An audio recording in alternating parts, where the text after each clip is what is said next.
also have with us Jeanette DePatie. She's a self-described fat chick. That's what she says, right? Hi there, Mark and Paige. I'm here to prove that exercise is for everybody, no matter what your shape or size. I'm down with that. Everybody. Quite literally. That's right. Exactly.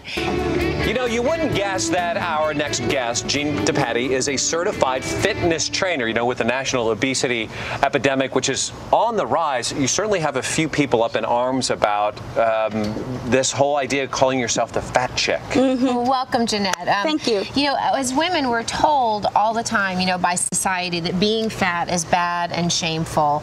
And so why did you decide that it was okay to call, I mean, you're very comfortable with calling yourself the fat chick?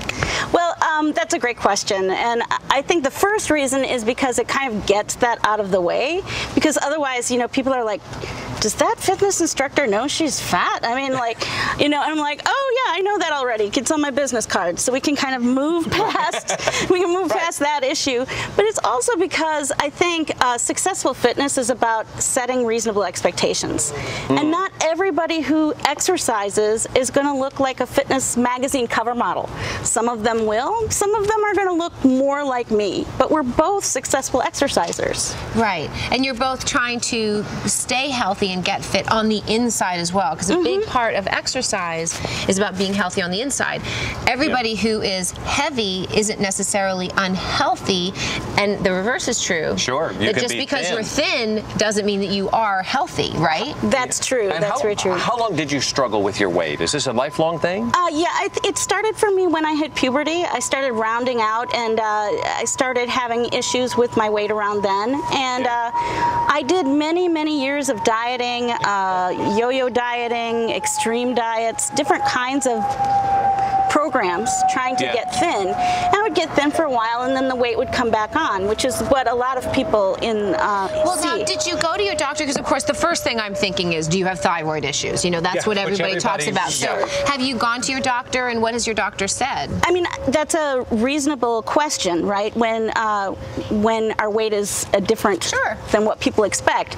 And we ran a lot of tests, and as far as we can tell, my body's normal, and this is just where my body is comfortable. Well, what did he actually say to you?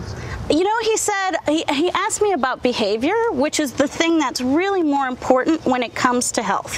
Health is a lot more about what you do than what size pants you wear.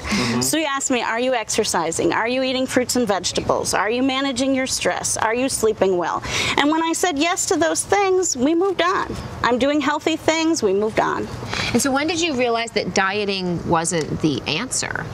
You know, it's interesting because there was a period, I can really remember it vividly, when I went to the library and I was looking for the secret magic diet book. You know, the one, this one's gonna work, right? That was gonna get me to that magic number that all us women have inside, the magic pant size, the magic weight on the scale.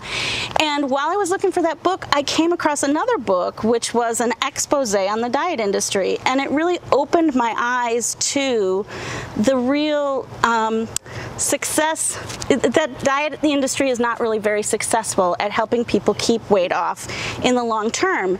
And they said, you know, I realistically had a 5 to 10% chance of reaching that magic number and staying there permanently. And so I thought, if I wait to start my life, if I wait to do everything that I want to do until I reach that magic number, I might never reach that magic number. So my life might never even begin.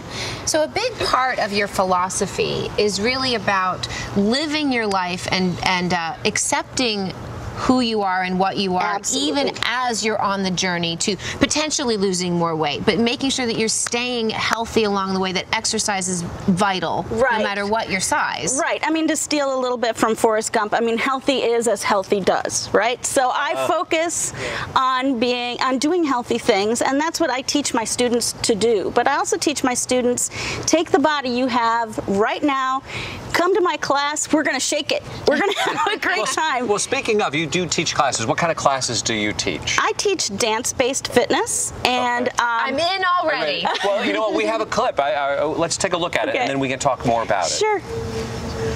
Cross. 2 more. 2 and 1. Mambo. Woo! Again. 3.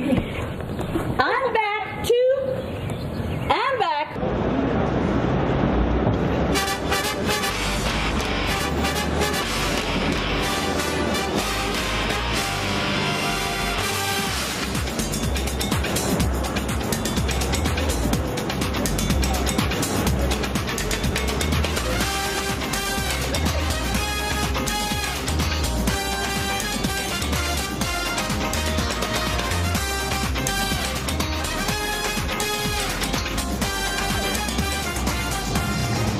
That looks like a lot of fun. Well, can we do it too? Yeah, that was I from... have some birthday cake to wear off here today. Thanks That to was Paige. from our hot flash mob that we did in Manhattan for Menopause Awareness Month. So that was part of the Menopause Mambo. Oh, it's fantastic. I love that. Okay, you're the dancer, so let me back some of this up here so you have some room. Anybody can do this. Anybody can do this. Okay. It's super fun. So we're gonna just start with the arm up and down, arm up and down.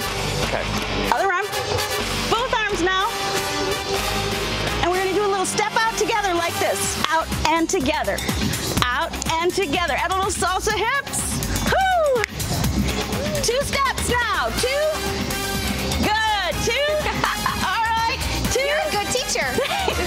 Now you can add a little shimmy. Shimmy it up. I'm going to hold off on the shimmy. There it is. Oh, we got the crew dancing too now. It's good. All right. Mambo 3 times. 3, 2, 1 more. 3 little counts in the middle.